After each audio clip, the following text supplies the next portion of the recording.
done in primary care settings around medication management and the like. So we need new models to think about how do we leverage what we have moving forward.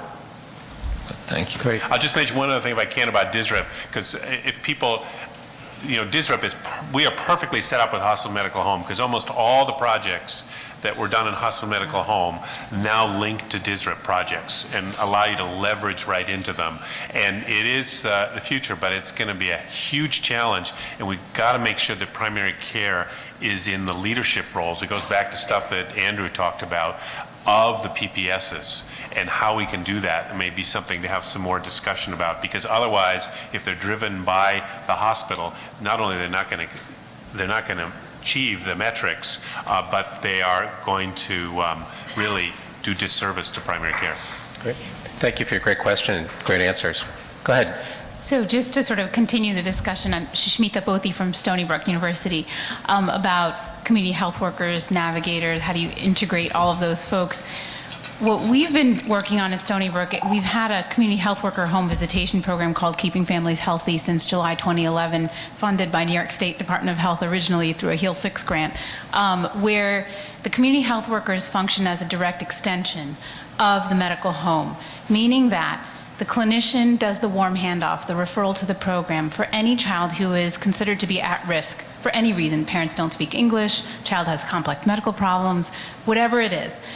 And the community health worker's job is really to help the family follow the recommended plan of care.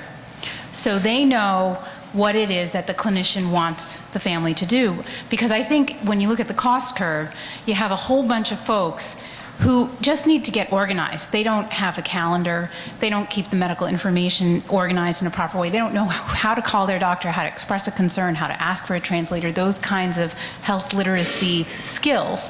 And so the community health workers help them do that. There's a whole bunch of folks at the top end of the utilization that need more than that.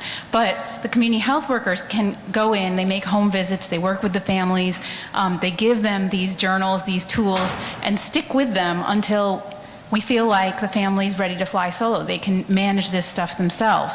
They can get the transportation organized, all of those kinds of things. So on average, they do about 4 visits with most families before they fly solo. There's definitely a group that they stick with longer. And then there's, definitely that other group is where nurses, other kinds of folks, case managers may need to filter in because they need to help maximize medication management, because the community health workers are not clinically trained. They're lay people that we've trained around basic preventive health measures, where to get reliable evidence-based information for good, regular stuff, safety, anticipatory guidance, all of the routine things that we do in pediatrics. We're talking pediatrics. So that's the way we've had it working, and our preliminary data shows that the kids who are 0 to 3 are more likely to be up to date on their vaccines, significantly more likely than a controlled convenience sample, and it is reducing ED and hospitalization visits also. So it's showing that impact.